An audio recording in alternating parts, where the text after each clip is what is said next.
जय हिंद। सबसे पहले एक वार्निंग भैया, पाकिस्तान के लोग इस वीडियो को न देखें तो ही अच्छा है, क्योंकि इस वीडियो में हम बताएंगे कि कैसे हमारे भारत के वीर सिपाहियों ने दो सैनिकों ने मिलकर पाकिस्तान के 93,000 फौजियों को घुटने टेका दिया था और दुनिया का सबसे बड़ा हार हुआ था और भारत के 2 सैनिक मारे गए थे लोंगेवाला में।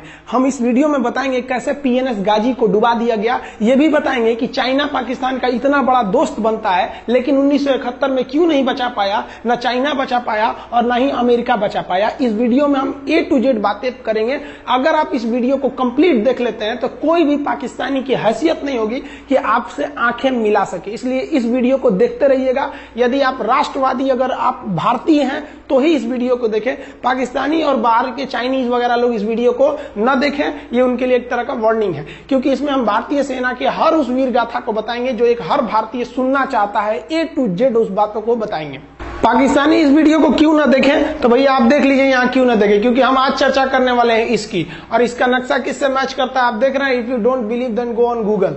भाई किससे मैच करता है तो आप तो समझ में आ गया, भाई बुरा नहीं मानिएगा आप लोग।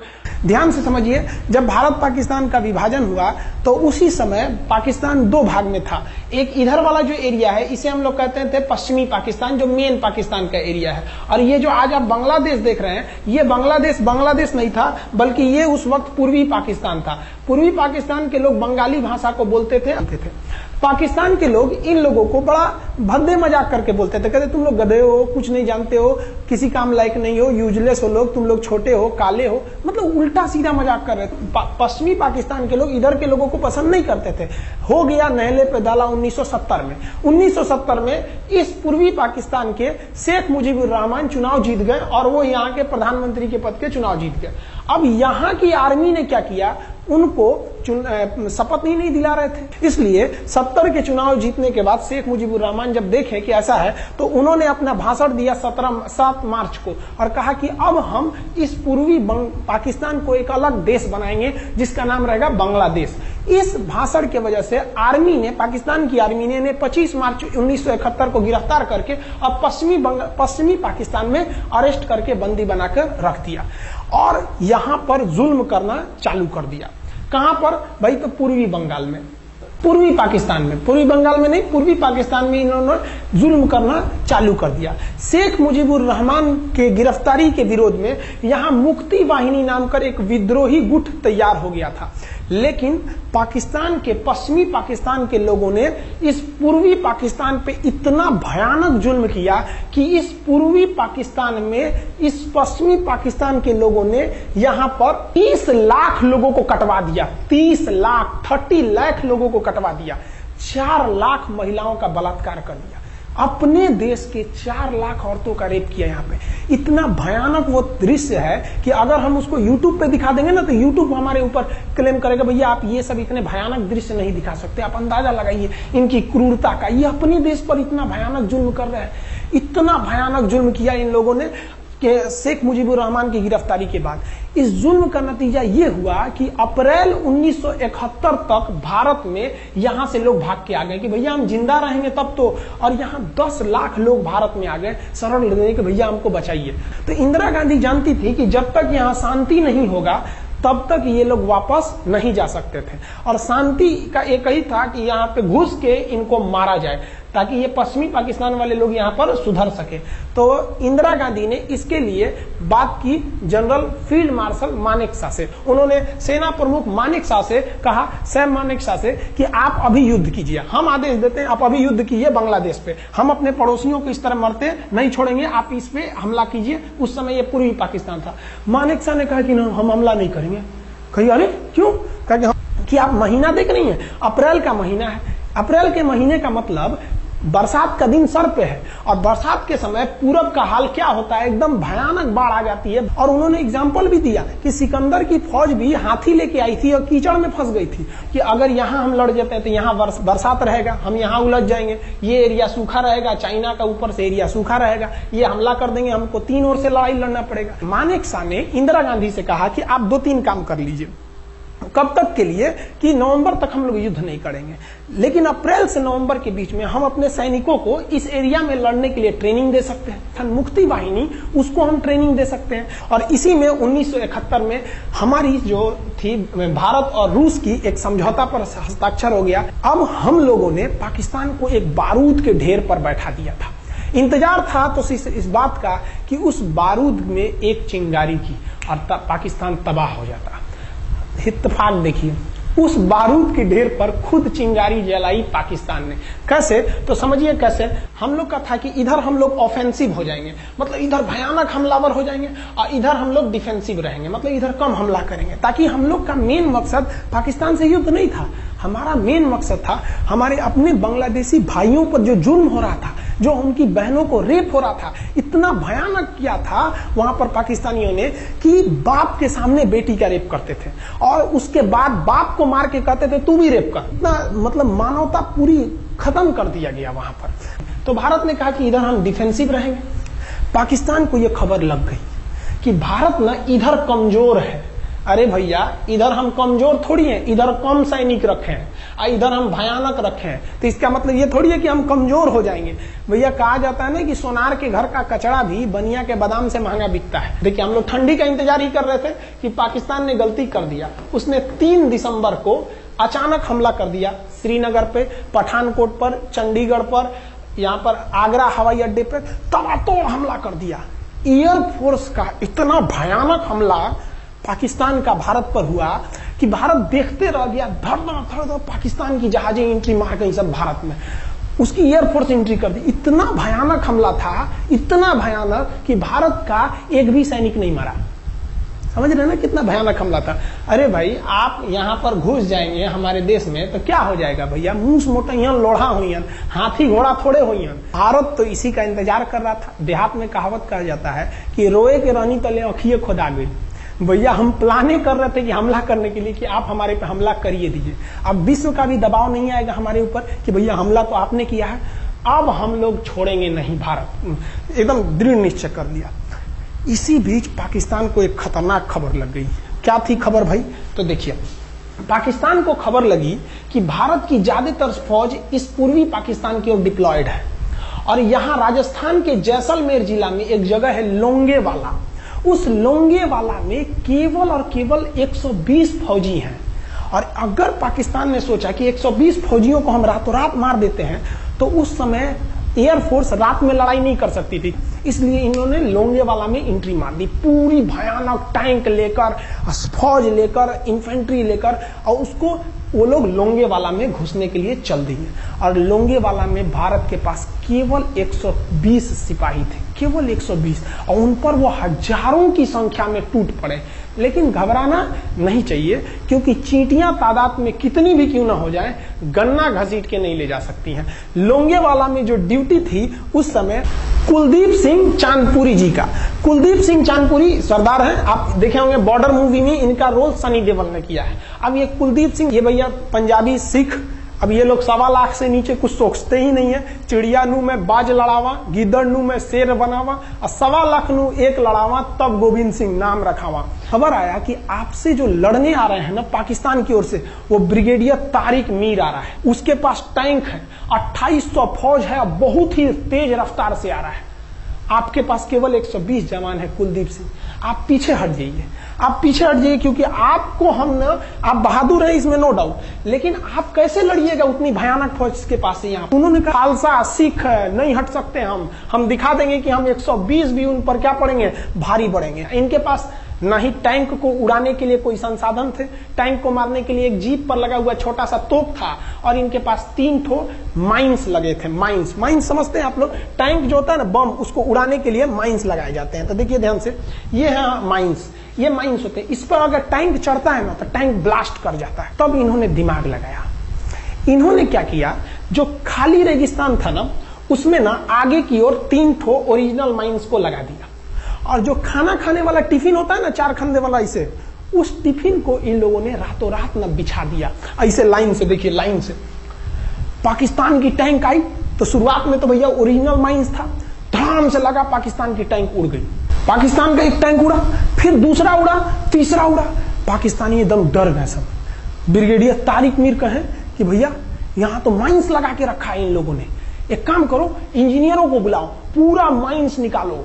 अब ब्रिगेडियर जो हमारे मेजर कुलदीप सिंह थे, ये जानते थे कि बाबू अगर हम तुमको रात भर रोक दिए ना तो सुबह हमारी एयरफोर्स आएगी, तुमको जिंदा नहीं छोड़ेगी। इसलिए इन्होंने पूरा टिफिन बिछाया था। इन पाकिस्तानियों ने 6 घंटे लगा दिए उनको निकालने में। इंजीनियर आते थे तो डर के मारे टिफिन निकालते थे, अरे बाप रे बाप, और टिफिन में तो ईटा पत्थर भर देते थे और डर के ले जाते थे, भागो भागो भागो, माइंस है माइंस है। इसको लगाते लगाते इन लोगों ने पूरी रात बिता दी। 3 बज गया। 3 बजे इनको पूरा सन्नाटा दिखा कि भैया ये तो टिफिन है, ये रेगिस्तान में ये तो टिफिन है। अब उन्होंने कहा कि आदेश दिया कि हमला करो। तो कुलदीप सिंह जो थे चांदपुरी, उन्होंने बालू के बीच में ऐसे गड्ढे बना रखे थे और अपने फौजियों को ना 2 किलोमीटर एरिया में बिछा दिया था, एक उधर एक इधर एक इधर। तो चारों ओर से फायरिंग होती थी। पाकिस्तानियों को लगी ना कि भैया हमको गलत इंफॉर्मेशन मिल गया है, 120 गो मिल के ऐसे थोड़े मारेगा सब। सोच रहा उधर से गोली इधर से गोली, धड़ाधड़ बम गोला दारू सब चल रहा है यहाँ पर। इतना भयानक कहीं कोई 120 आदमी मिल के ऐसे मारता है? नहीं भाई, इतना भयानक सुनसान एरिया में कहां से कौन मार रहा है? एकदम तबाही मचा दिया। कुलदीप सिंह चांदपुरी ने क्या तबाही मचाया था आप देखना चाहते हैं तो देखिए उन लोगों ने क्या तबाही मचाया था। ये है पाकिस्तान का टैंक, ये धज्जी उड़ गया था टैंक का, थुथुर तूर दिया इसका यहाँ पे। ये देखिए टैंक का, पाकिस्तानी देख रहे हैं कि भैया सब चक्का उक्का फेंका गया। बताइए ये चांदपुरी साहब को ऐसा करना चाहिए? ये कोई वीडियो गेम खेल रहे हैं? मार के धज्जी उड़ा दिया। अरे पाकिस्तान बच्चा है, अपने बच्चा है, बिगड़ गया, आराम से मारिए। ऐसे एकदम धज्जी उड़ा दिए हैं बेचारा सबको। पाकिस्तान के टैंक को धज्जी उड़ा के उस पर भारतीय सैनिक खड़ा होकर फोटो खिंचवा रहा था। फोटो खींच। उस समय सेल्फी नहीं था ना, आगे से फोटो खींचना। फोटो खींचे, यहाँ पे आने वाली पीढ़ियों को ये प्रेरणा देगी। बताइए इतना सुंदर गाड़ी लेके आया था पाकिस्तान मारने के लिए। हाँ बेचारा ऐसे मारा जाता है? हाँ अरे ब्रिगेड मेजर साहब आप भी बच्चा है, बच्चा को थोड़ा आराम से मारिए। देखिए इसका थोबड़ा बिगाड़ दिया गाड़ी का। ओहो, ऐसे नहीं मारना चाहिए, लेकिन क्या कीजिएगा, बच्चा बिगड़ जाता है तो धोना ही पड़ता है। ये हाल कर दिया रात भर में। सोचिए रात में इतना बुरा मारा, दिन में दिखता तो कुछ डाल रहा पूरा। एकदम भयानक तबाही मचा दिया मेजर कुलदीप सिंह चांदपुरी ने। इनके आगे कौन खड़े थे? ब्रिगेडियर पाकिस्तान के ब्रिगेडियर साहब। ब्रिगेडियर साहब को कहने लगी भैया ये तो बहुत बुरा मार रहा है सब। तब तक हो गया सुबह, और सुबह के वक्त हमारे जो हंटर जहाज थे, उस समय जो जहाजें थी वो हंटर जहाज थी। ये हंटर जहाजें रात में नहीं उड़ सकती थी, लेकिन दिन में उड़ सकती थी। रात भर तक कुलदीप सिंह चांदपुरी ने ऐसा कूचा पाकिस्तानियों को, इतना कूच दिया कि भोर हुआ तो बाकी का कसर पूरा कर दिया हमारे हंटर विमानों ने। ये हंटर विमान जब आए सब तो इतना भयानक तबाही मचाए सब पाकिस्तान के जहाजों का कि आप हुलिया देखेंगे ना, पाकिस्तान के टैंक का ऐसे पड़ गया। ये सब टैंक पूरा तबाह हो गया, सब पूरी तरह ध्वस्त हो गया इतनी भयानक युद्ध में। 3 तारीख को पाकिस्तान ने हमले की शुरुआत की और ये 4 तारीख का शकल देखिए पाकिस्तान का। इतना भयानक धज्जी उड़ा दिया पाकिस्तान का जिसका कोई हद नहीं।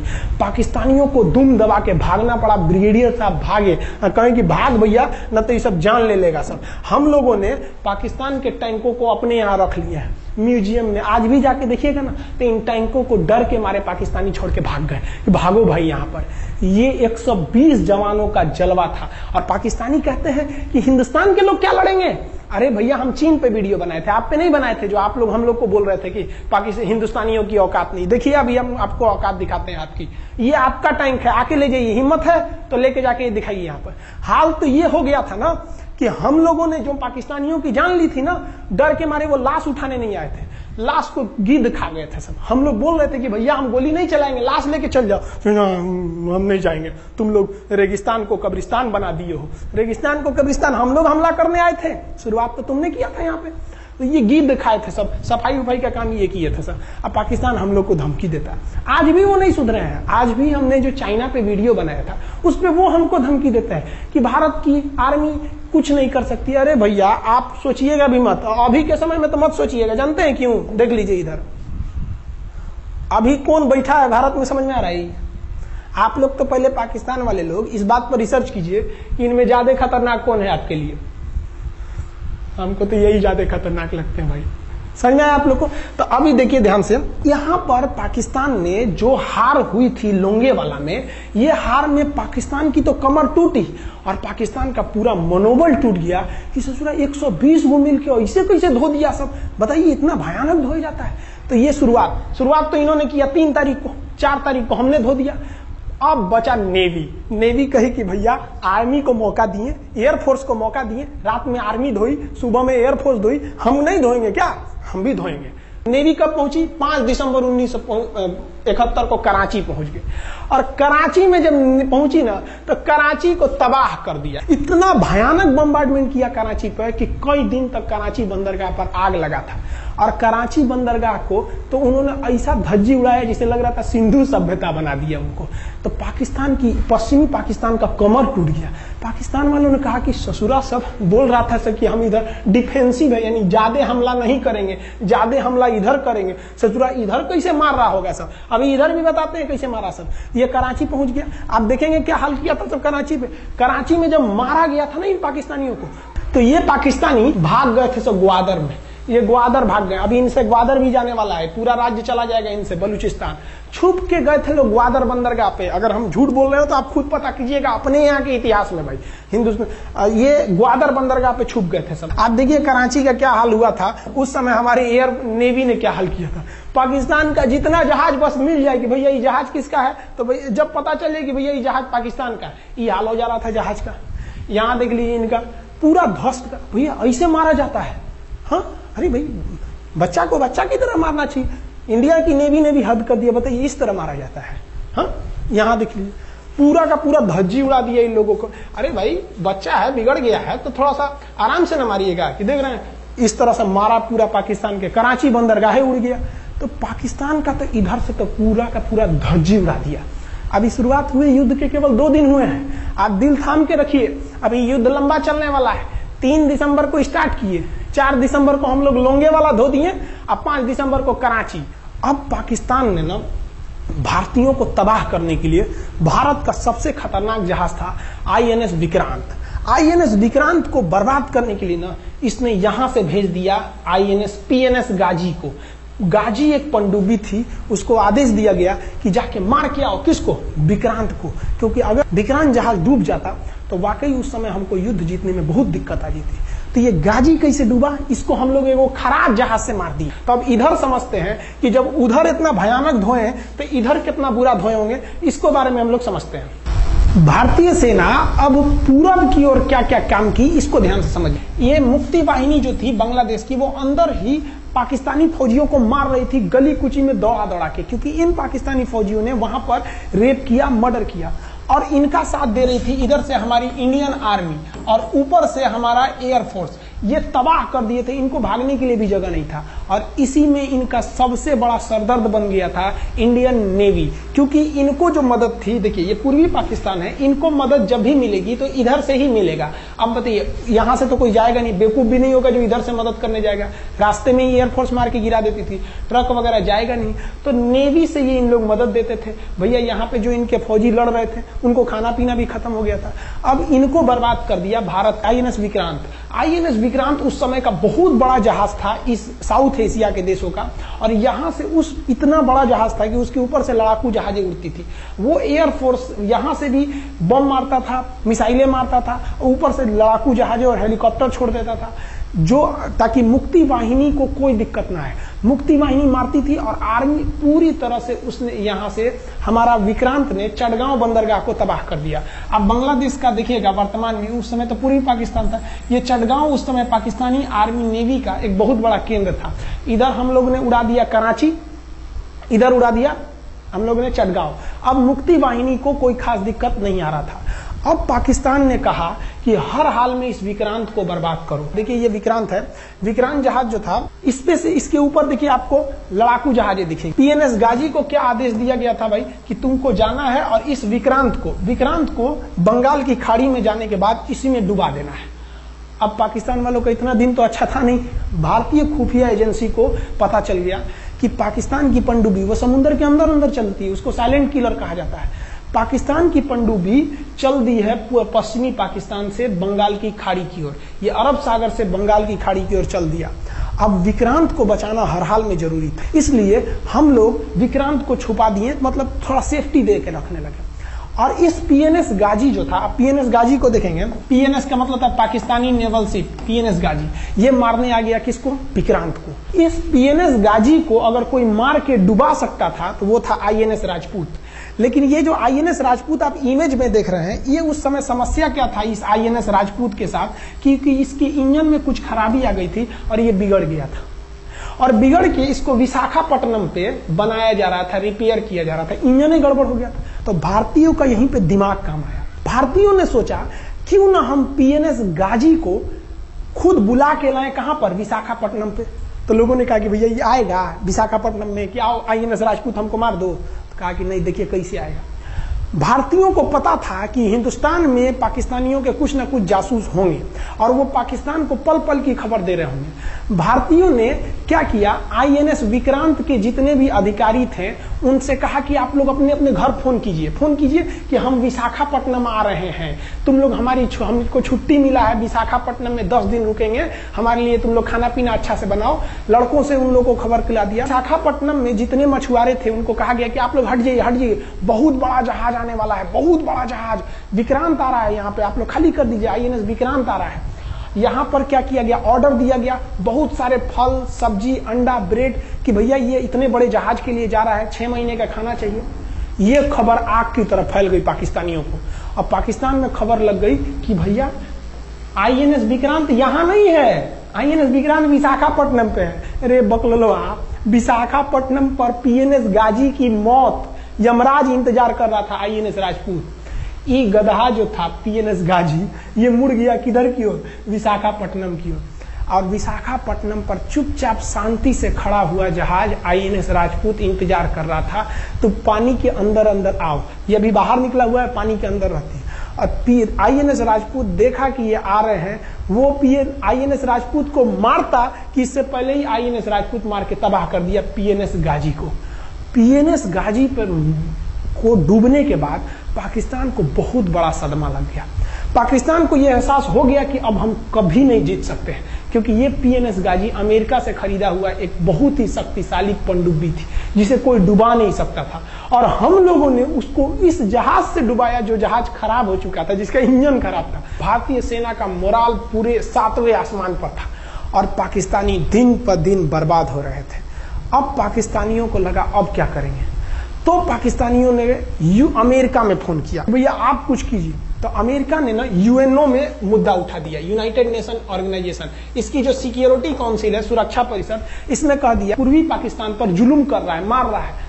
तो रसिया उस समय हमारा साथ दिया, कहा कि तू देर जानता है जुल्म कर रहा है, भारत जो कर रहा है सही कर रहा है, हम इस प्रस्ताव के खिलाफ में वीटो करते हैं। वीटो अगर कोई देश, 5 देश को वीटो है, इस पर अलग चर्चा करेंगे, अगर किसी ने वीटो कर दिया तो प्रस्ताव रद्द हो जाता है। तो पाकिस्तान की एक और उम्मीद यहाँ पर अपना दम तोड़ दी। अब पाकिस्तान कहा अमेरिका से कि भैया आप ही हमको बचा लीजिए। तो अमेरिका ना पाकिस्तान की ओर से भारत पर हमला करने के लिए अपना सबसे खतरनाक जहाज भेज दिया, 7वां बेड़ा। देखेंगे 7वां बेड़ा को, अगर इतना भयानक था 7वां बेड़ा, ये अमेरिका का साथ अकेले चलता ही नहीं था, इतनी पूरी फौज के साथ, नेवी के साथ चलता था। ये किस लिए आया था? विक्रांत को डुबाने के लिए, और इसका साइज विक्रांत से डबल था, इसके आगे विक्रांत नहीं टिक पाता। अब इंदिरा गांधी भी टेंशन में रह गई। ले, तब उस समय इंदिरा गांधी को याद आया कि भैया हमारा एक और तो हम समझौता करके आए हैं, अगर अमेरिका पाकिस्तान का साथ दे सकता है तो रूस से हम भी तो समझौता करके आए हैं। तो भारत ने रूस को कहा कि भैया अमेरिका इतना भयानक 7वां बेड़ा भेज दिया, आप हमारी मदद कीजिए। तो रूस ने कहा टेंशन क्या लेते हो, देखो हम बोलते हैं। रूस ने परमाणु पनडुब्बी भेज दी और रूस ने अपना 40वां बेड़ा भेज दिया। आप देखेंगे ये रूस का 40वां बेड़ा है, ये अपने भारी भरकम जहाजों के पूरे ग्रुप के साथ चल दिया, कहा कि चल भैया देखते तुमको कौन मारेगा भारत को। और अमेरिका को सीधा कह दिया कि भैया विक्रांत पर अगर आपने हमला किया तो ये हमला हम रूस पर हमला मान लेंगे। यहां पर खड़ा था भारत का विक्रांत और उसकी सपोर्ट में खड़ा था रूस का 40वां बेड़ा। और रूस ने यमन से अपनी एयरफोर्स को भी कह दिया था कि भैया तुम भारत की देखभाल करना। तो भारत की सुरक्षा के लिए इतने लोग, और अमेरिका अपना 7वां बेड़ा लेके यहाँ मुंह देख रहा था, और ब्रिटेन ने भी अपने ईगल नाम के बेड़ा को भी भेज दिया था। तो ये 2 लोग हमारे खिलाफ आ गए थे लड़ने के लिए कि अब बताइए, हम लोग बांग्लादेश की भलाई सोच रहे थे, और अमेरिका का 7वां बेड़ा और रूस का ब्रिटेन का ईगल हम लोग के खिलाफ था, और हमारा अपना विक्रांत और रूस की एयरफोर्स और उसकी 40वां बेड़ा हमारे साथ थी। ये पूरी तरह से बाउंड्री बना दिया था 40वां बेड़ा। 40वां बेड़ा का कहना था कि भैया हमारे जहाज पर ऑटोमेटिक मिसाइल लगी है, तुम अगर इधर आओगे तो हम मार देंगे तुमको ऐसे ही। रूस ने अपनी सारी पनडुब्बियों को ऊपर उठा दिया समुद्र के ऊपर, ताकि सैटेलाइट से और दूसरी निगरानी से देखा जा सके, और यही हुआ भी। वो लोग रूस के इतने खतरनाक जहाजों के ग्रुप को देखकर घबरा गए, इतना घबरा गए कि ब्रिटेन ने कहा था we are too late. Britain का ईगल बेड़ा अमेरिका के 7वां बेड़ा से कर रहा है कि रे उधर मत जो, बहुत देर हो गया है, वो पहले पहुंच गया है रूस, अब मारेगा वहीं तबाह हो जाओगे यहाँ पे। तो 7वां बेड़ा ने धमकी दिया कि हमारे जहाज में परमाणु बम लदे हुए हैं। तो 40वां बेड़ा ने रिप्लाई किया था कि हम भी जब चले थे ना तो परमाणु बम लादे के चले थे, और गिनती जब कर रहे थे तो हम भी गिनती किए थे, 250 हमारे पास भी परमाणु बम था, लेकिन इतना ज्यादा था कि सोचे कि कौन गिनेगा, बाद में गिनेंगे, आ जाओ देखते हैं किसके पास कितना है। तो रूस ने हमसे सच्ची दोस्ती निभाई थी, और इधर शेख मुजीबुर रहमान की जो मुक्ति वाहिनी थी वो अपना काम कर रही थी। अब भारत आर पार की लड़ाई में था। पाकिस्तान हर मोर्चे पर हारते जा रहा था। भारत सरकार ने पाकिस्तान पर मनोवैज्ञानिक दबाव बनाने के लिए निर्मलजीत सिंह अरोड़ा ने एक प्लान बनाया। उन्होंने एयरफोर्स को पूर्वी पाकिस्तान यानी जो अभी बांग्लादेश है, तो ढाका के ऊपर एयर ड्रॉप करा दिया, हवाई जहाज से सैनिकों को उतार दिया, और उन सैनिकों के भेष में उसमें सैनिक कम थे, और उसमें केवल पुतलों को नीचे उतारा गया था। ये केवल इंडियन आर्मी जान रही थी कि पुतला नीचे उतरा है सर, लेकिन मीडिया ने तो इसको खबर को आग की तरह फैला दिया। और इसमें हम धन्यवाद देना चाहेंगे हाथ जोड़कर बीबीसी न्यूज का। और बीबीसी ने यह छाप दिया कि इंडियन एयरफोर्स ने ढाका पर 5000 एयर ड्रॉप करा दिया फौजियों को। अब ये गली गली खोज खोज के पाकिस्तानी फौजियों को मारेंगे कि तुम क्यों मार रहे हो हमारे बांग्लादेशी भाइयों को। और बांग्लादेश की मुक्ति वाहिनी वैसे ही उनके पीछे पड़ी हुई थी पाकिस्तानियों के। अब पाकिस्तानियों का पूरा मनोबल टूट गया, पाकिस्तानी गली गली छुप गए सब। सोचिए, ये पुतला से डर जा रहे थे सब, रियलिटी में ये फौजी नहीं थे, ये पुतला गिराया गया था एयर ड्रॉप करके। अब वो लोग डर के मारे भाग गए यहाँ पर। अब एयरफोर्स ने देखा कि उसकी ये छोटे से वैज्ञानिक दबाव का इतना खतरनाक असर पड़ा है। एयरफोर्स ने कहा कि अब एक काम करते हैं, अब आर पार को अब ठोक डालते हैं पाकिस्तान को, अब जो होगा सो देखा जाएगा। एयरफोर्स ने बांग्लादेश के जो गवर्नर थे उनके घर पे हमला कर दिया। अब वो घर में नहीं थे, वो तो बच गए। बचने के बाद डर क्या होता है, देखिए डर किसको कहा जाता है। जो उनके गवर्नर हाउस थे एएच मलिक, इन्होंने त्याग पत्र दे दिया। भैया जिंदगी रहेगी तो बहुत नौकरी करेंगे, डर के मारे त्याग पत्र दे दिया। सोचिए, गवर्नर, क्योंकि पाकिस्तान का एक राज्य ही तो था पूर्वी पाकिस्तान। जैसे हमारा एक राज्य है उत्तर प्रदेश, बिहार, महाराष्ट्र, वहां पे भी गवर्नर होते हैं ना, संवैधानिक हिसाब से गवर्नर मालिक होता है उस जगह का। त्याग पत्र दे दिए। सोचिए, ये डर था उनके अंदर। निर्मलजीत सिंह अरोड़ा जो लेफ्टिनेंट जनरल थे, जनरल तो हमारे मानिक साहब थे, लेफ्टिनेंट जनरल थे जिन्हें बांग्लादेश जीतने की जिम्मेदारी दी गई थी, मतलब उसे सुरक्षा करने की जिम्मेदारी दी गई थी। वो पाकिस्तान के लेफ्टिनेंट जनरल नियाजी से बात किए और उन्हें कहे कि हम आपको आधा घंटा का टाइम देते हैं और आप इस आधा घंटा में विचार कीजिए आप सरेंडर करते हैं कि नहीं। अगर आप सरेंडर कर देंगे तो हम आपको गारंटी देते हैं कि आपके सैनिकों को जिंदा रखा जाएगा, और अगर आप हमारी बात को नहीं मानेंगे, देखिए गवर्नर साहब के घर है, कोई ठीक नहीं है, आपके घर पे भी यही हो जाएगा। क्योंकि अगर आप हमारे सामने सरेंडर नहीं करिएगा तो याद रखिए हम अपने हमले को 10 गुना और तेज कर देंगे। और हाथ तो आप चारों ओर से गए हैं। भारत चाहता था कि जल्दी से जल्दी इस युद्ध को खत्म किया जाए, क्योंकि अब ये अंतर्राष्ट्रीय मैटर हो चुका था। अब अमेरिका अपना नाक पे ले लिया था कि भैया हमारा जहाज मार के गिरा दिया। पीएनएस गाजी उसी की पनडुब्बी थी, वो तो पाकिस्तान को दिया। 7वां बेड़ा को नहीं घुसने दिया, तो अमेरिका की किरकिरी हो रही थी। ब्रिटेन के ईगल को घुसने नहीं दिया, उसकी किरकिरी हो रही थी। अब भारत को उस समय लोग कहते कि गरीब देश है, अभी अभी आजाद हुआ है। 1971 में हमारी यही हाल थी और सारे लोग कर रहे थे, हम उसको गरीब समझ रहे थे, रुआ के रख दिया अमेरिका को, हर जगह धो दिया पाकिस्तान को। अब बेचारे नियाजी क्या कर सके। नियाजी को आधे घंटे का टाइम दिया गया। 16 दिसंबर 1971, याद रखिएगा दिन, 16 दिसंबर 1971। ये हमारे इतिहास का 13 दिन के युद्ध में हमने पाकिस्तान को धूल चटा दिया था, क्योंकि 3 दिसंबर को पाकिस्तान ने युद्ध स्टार्ट किया था और 16 दिसंबर को हम लोगों ने जनरल नियाजी से आत्मसमर्पण करवा लिया। और आत्मसमर्पण आप देखना चाहेंगे जनरल नियाजी इन्होंने हमारे लेफ्टिनेंट जनरल निर्मलजीत सिंह अरोड़ा के सामने आत्मसमर्पण साइन किया, और साइन करने के बाद बांग्लादेश के ढाका रेस कोर्स में इन्होंने साइन किया और इनकी आंखों में आंसू था। एक देश के सेनापति के लिए इससे शर्म की बात क्या है जो गिनीज बुक में नाम रिकॉर्ड करा दिया। गिनीज बुक में कैसे? देखिए, पाकिस्तान के लोग हम चाइना के वीडियो बनाए थे, उस पर कमेंट कर रहे थे कि इंडियन आर्मी कुछ नहीं कर सकती। देखो, बांग्लादेश तुम्हारी बहादुरी का जीता जागता उदाहरण है। तुम्हारे यहाँ का 93,000 फौज, सोचिए 93,000 सैनिक पूरी दुनिया में आज तक आत्मसमर्पण नहीं किया। ये 93,000 लोगों ने आत्मसमर्पण कर दिया। देख लीजिए, ये अपना बंदूक फेंक दिए, अपने स्टार नोच के उतार दिया कि भैया हम लीजिए आत्मसमर्पण कर रहे हैं, बेल्ट उतार के दे दिया, अब चलिए जहां ले जा रहे हैं, जितना लाठी मारना है हमारी, आत्मसमर्पण। ये वही पाकिस्तान है, याद रखिए। आप याद कीजिए, हमारे 120 सैनिकों ने आपको धूल चटा दिया था लोंगेवाला में। केवल 2 सैनिक मरे थे लोंगेवाला में, और पूरी की पूरी आपको भगा दिया था 4 दिसंबर को ही। और आप याद कीजिए, बहुत बहादुर बनते हैं ना। 93,000 फौज आपकी हार के गई है यहां से। इतना बड़ा हार दुनिया में आज तक कहीं का नहीं हुआ है। 93,000 सैनिक सरेंडर करके गए हैं भारत के सामने से। क्या बात कीजिएगा आप हमारे सामने। तो ये है, गिनीज बुक में नाम है। ये तो है भैया पाकिस्तान की आर्मी, एक तरह से गिनीज बुक में नाम है ना जी। भले हारने से नाम है तो क्या हुआ, पाकिस्तान के लिए इससे खुशी की बात क्या हो सकती है कि भैया गिनीज बुक के नाम है। अब इन लोगों को जेल में बंद कर दिया गया, बाद में हम लोगों ने इन्हें छोड़ भी दिया था। और इस सरेंडर के बाद बांग्लादेश की जो मुक्ति वाहिनी थी उसके चेहरे पर यह मुस्कान थी कि बांग्लादेश अब स्वतंत्र हो गया। ढाका इंदिरा गांधी का स्टेटमेंट था, ढाका स्वतंत्र राजधानी है स्वतंत्र बांग्लादेश की। ये खुशी थी बांग्लादेशियों के चेहरे पर, जिनकी बहनों की इज्जत आबरू लूट ली गई थी उन्हीं देश की फौजियों के द्वारा। जिनके ये जो नियाजी थे, जब इन्हें लेफ्टिनेंट गवर्नर बना के भेजा गया था बांग्लादेश में, तो ये नहीं पूछे थे कि बांग्लादेश का स्थिति क्या है। ये पूछे थे कि जिन लड़कियों का रेप हुआ है वो कहाँ है, सब दिखाओ तो, मतलब ये भी जाके करेंगे। ये हाल था, ये इनके चेहरे पे मुस्कुराहट थी।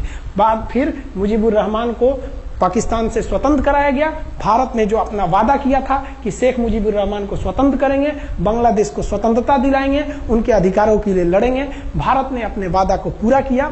आज शेख मुजीबुर रहमान की बेटी शेख हसीना बांग्लादेश की कमान संभाले हुई हैं। शेख हसीना, जब हमको याद है जब वो भारत आई थी तो एयरपोर्ट पे, तो मोदी जी एयरपोर्ट पर रिसीव करने गए थे, जबकि ऐसा नहीं होता है।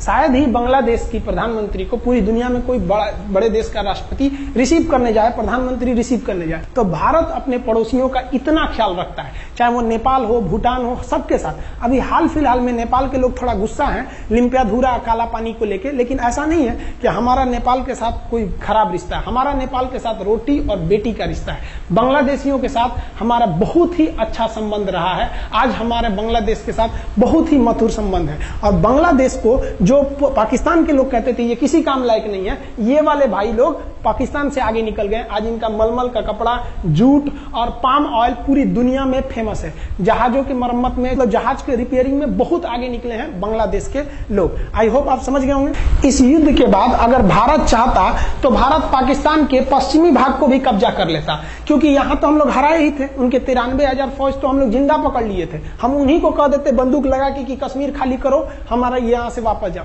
लेकिन बावजूद हमने इंसानियत दिखाई थी पाकिस्तान के ऊपर। इसका बदला पाकिस्तान ने हमें क्या दिया पता है? 26/11 हम संसद भवन पर अटैक, तो कभी अमृतसर में अटैक, कभी मुंबई में बम ब्लास्ट, कभी 26/11 का हमला, ये सब हुआ। हम चाहते तो उस वक्त भी जीत सकते थे। ये पाकिस्तान वाले आप जो कहते हैं कि हम बहुत बहादुर हैं, भारतीय सेना हमारा क्या कर सकती है, तो भारतीय सेना की रहमो करम पर आप लोग जिंदा थे, वरना 1972 में ये जो सेना थी ना, 71 में, आप लोग को कहीं का नहीं छोड़ती। आप हिंदुस्तान के व्यूवर्स आप लोगों से भी कहते हैं कि एक लाइक तो बनता है इस सैनिकों के लिए, हमारे लिए नहीं, हमारे इस चैनल के लिए। कभी नहीं कहेंगे कि खान जी रिसर्च सेंटर चैनल को आप सब्सक्राइब करिए, लाइक करिए, हम ये कभी नहीं कहते हैं। लेकिन हम ये जरूर कहते हैं कि आज एक लाइक बनता है हमारे इन वीर सिपाहियों के लिए, लिए, जो आज भी सेना के लिए डटे हुए हैं। और ये पाकिस्तान इस पर कमेंट करते हैं। हम आप भारतीयों से कहते हैं, आप हिंदुस्तानी हैं तो इस वीडियो को जितना से ज्यादा शेयर करना है आप शेयर कीजिए, ताकि आपके बच्चों तक को ये पता चल सके कि हमारे सैनिक कितने बहादुरी हैं, कितने बहादुरी से लड़े थे हमारे सैनिक, कितने बहादुर हैं। और इस वीडियो को आप इतना शेयर कीजिए कि पाकिस्तान तक पहुंचे और वहां का बच्चा इस वीडियो को देखे, ताकि उनके अंदर भारतीय सेना का जो डर है वो बैठे। ये डर जरूरी है उनके अंदर, ये डर उनकी हड्डियों तक जाना चाहिए। और हाँ, कोई भी देश के हो, हर देश को अपने सैनिकों के लिए सम्मान करना चाहिए। हम ये कोई मनगढ़ंत कहानी नहीं बताएं, हम अपने सैनिकों की वीर गाथा बताएं जो A to Z अक्षरशः सही चीजें हैं। समझ में आया? आप इस वीडियो को देख रहे हैं तो मेरे साथ बोलिए आप लोग, भारत माता की जय। पाकिस्तान के युद्ध का जो हम सीरीज बना रहे हैं, आज 71 का युद्ध बढ़ाएं। हम आपको कल 1948 का युद्ध बता देंगे, 65 की लड़ाई में वीर अब्दुल हमीद ने जो बहादुरी दिखाई, फिर आपको 84 का सियाचिन, 99 का करगिल और 62 की चाइना युद्ध के बारे में भी बता देंगे। याद रखिएगा, चाइनीज और पाकिस्तानी इस वीडियो को डिसलाइक जरूर करेंगे, आप उन पर भारी पड़िएगा। ये वीडियो आप संभाल के रखिएगा, अपनी पीढ़ियों को दिखाइएगा कि हमारी सेना कितनी बहादुर थी। एक सैल्यूट हम अपने वीर जवानों के लिए। जय हिंद। हम बहुत ही सौभाग्यशाली हैं जो ऊपर वाले ने हमें हिंदुस्तानी बनाया। I proud to be Indian. Jai Hind.